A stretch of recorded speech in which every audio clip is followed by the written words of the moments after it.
टीना और मीना आपके लिए डंक का रिकैप और रिव्यू लेके आई हैं। एपिसोड 27 में हम बात करेंगे हैदर और अमल की जंग के, जो कि ज्यादातर लफ्जों की जंग थी। और हम व्हाट इज दिस और तालियां तो बनती हैं में भी बड़ी मजे की चीजें लेके आए हैं, तो please keep on watching till the end. जी, ड्रामा एपिसोड 27 सिर्फ emotional coaster roller coaster ride रही। सारे करेक्टर जो थे वो बादशाह जज्बात और मलकाए जज्बात बने रहे। हैदर पहले जी जज़्बात में आके उन्होंने सफ़ीर को कहा कि मैं मिनाल की ढाल हूँ, तुम उसको कुछ भी नहीं कह सकते। मैं पहले अमल की भी ढाल होता था, लेकिन अमल को तो सिर्फ़ ढालें इस्तेमाल करने का शौक है, लेकिन मेरी बीवी के साथ तुम गलत तरीके से नहीं बात कर सकते। फिर वो गए अपनी वालदा के पास उनको ये कहने के लिए कि चले आएँ आप मेरे साथ, मैं आपको यहाँ से ले जाता हूँ घर पे। भई किसके घर पे लेके जाना चाह रहे हैं हैदर? सुल्तान के। हाय बेचारा सुल्तान ऐसे लगता है कोने में बैठा अपना बाल खींच-खींच के हो गया होगा पागल। जी, माँ से बात करने के बाद उन्होंने इमोशनल ब्लैकमेल मारी बाप को ये कह के कि मैं आपका सर झुका हुआ नहीं देख सकता, ये जंग मैं आप लोगों की खातिर लड़ रहा हूँ ताकि आप लोगों का सर फ़ख्र से बुलंद हो जाए। बाप को किया उन्होंने इमोशनल, फिर से आए वो माँ के पास उनकी दुआ लेने और बाप को फिर उन्होंने इमोशनल मार मारी ये कह के कि मैं तो ये चाहता हूँ कि आप मेरा सहारा बनें, लेकिन अनफॉर्चुनेटली आप बन नहीं सक रहे। बाप जो थे वो कुछ ज़्यादा ही इमोशनल हो गए और जी नवाज़ साहब जो थे उन्होंने फ़ौरन वकील कर लिया और फिर जी वकील अपने बेटे के खिलाफ। और फिर उन्होंने अपने भाई को भी ये कहा कि ये तुमने क्या तमाशा लगाया हुआ है, रोज़-रोज़ तुम अमल को लेने आ जाते हो, अमल कहीं यहाँ से नहीं जाएगी जी, अमल का मैं सहारा बना रहूँगा। फिर जी उन्होंने अमल को यकीन दिलाया कि मैं तुम्हें तहफ़्फ़ुज़ दूँगा और फिर जी उन्होंने तोपों का रुख किया अपनी बेगम की तरफ, उसको ये कह के कि तुम बेवफ़ा निकली हो और तुम्हारी तरबियत बहुत बुरी है। सिर्फ़ अपने बेटे का साथ देने के लिए इतनी बातें सुनाई बेगम को। जी, अब बात कर लेते हैं मलका जज़्बात अमल साहिबा की। रोते-रोते बाप के पास आईं जब वो आए घर पे, फिर जी पहुँचा नोटिस।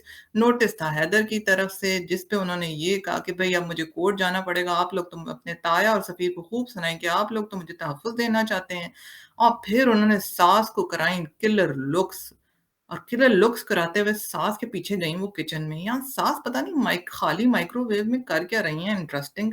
एनीवेज़ उन्होंने सास को ये बोला कि जी आप क्या समझती हैं, हैदर की होगी मात और आपको भी मैं हरा दूँगी, लेकिन आपकी खातिर मैं ज़फ़ीर और ताया से बात ज़रूर करूँगी कि आप पे तरस खाएँ। फिर वो भागी-भागी गईं अपने बाप के पास, उनसे कहने के लिए भई खुला का नोटिस ना भेजें, भई आपको क्या हो गया? अब्बू हैदर ने मेरे खिलाफ केस कर दिया, अब वो और बातें बनाएगा। अभी सब्र करें, एक दफ़ा केस होने दें, फिर जो मर्ज़ी करना हो आपने कर लें। यानी कि वो सफ़ीर से शायद तलाक लेने में उन्हें कोई प्रॉब्लम नहीं है। अब बात कर लेते हैं जी बादशाह जज़्बात सफ़ीर की। जब माँ-बाप की लड़ाई हो रही थी तो भागे-भागे पहुँचे वो हैदर के घर, सॉरी सुल्तान के घर। अब सुल्तान के घर जाके उन्होंने ये कहा कि भई तुम अपने आप को क्या समझते हो? तुम्हारी वज़ह से माँ-बाप भी लड़ रहे हैं और मैं तो समझता था तुम मेरी ढाल बनोगे। अब यहाँ हमें ऐसे फिर लगता है कि सुल्तान इस सारे तमाशे से ना फिर से हो रहा होगा पागल, अब तक आधा गंजा तो वो हो गया होगा।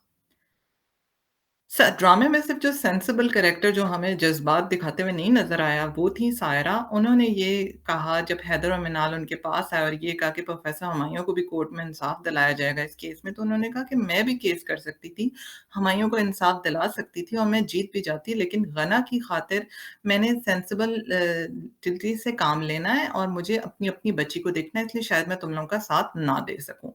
उसके बाद सेकंड कैरेक्टर में नाल थी जिन्होंने सेंसिबिलिटी दिखाई, वो अपना सारा ज़ेवर लेके आ गईं और हैदर ने जब उन्हें कहा कि भई ये क्यों तुम ज़ेवर क्यों लेके आई हो? मैं तुम्हारा ज़ेवर नहीं ले सकता, तो उन्होंने उसको अक्ल दी कि भाई कोर्ट केस करने लड़ने के लिए पैसे चाहिए होते हैं। जी, टीना। जी मीना, व्हाट इज दिस में आज हम बात करने वाले हैं कि एक ही सीन दो दफा क्यों, मतलब एक ही तरह का सीन, बस कपड़े बदल दिए गए। हैदर आए अपनी वालदा के पास, उनसे दुआएं लेने के लिए। एक दफा दे ली दुआ, फिर दूसरी दफा ले ली, शुक्र है तीसरी दफा नहीं ली। बार बार एक ही सीन क्यों रिपीट किया जा रहा है डिफरेंट डिफरेंट स्टाइल से? भाई व्हाट इज दिस।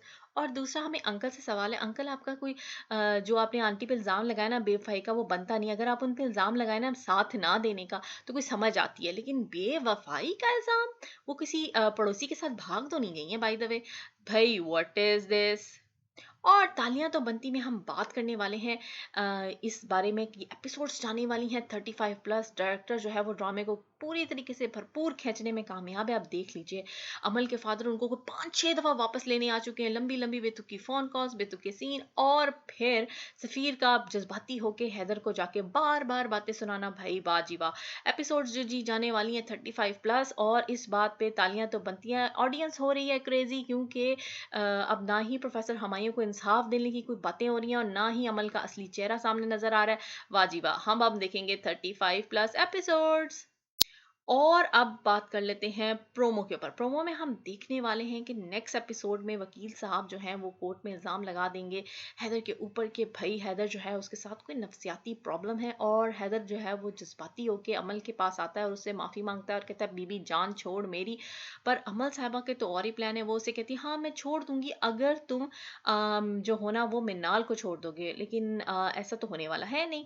और हैदर जो है वो अपना केस वापस ले रहा है। मिनाल को कोई ये बात पसंद नहीं आ रही है, लेकिन हमें लग रहा है कि हैदर के दिमाग में कोई और ही खिचड़ी पक रही है अमल को लेके। अब ये तो हमें अगली एपिसोड्स में पता चलेगा कि ये खिचड़ी क्या है। जी, thanks for watching. Please don't forget to like, comment and subscribe. Allah हाफ़िज़।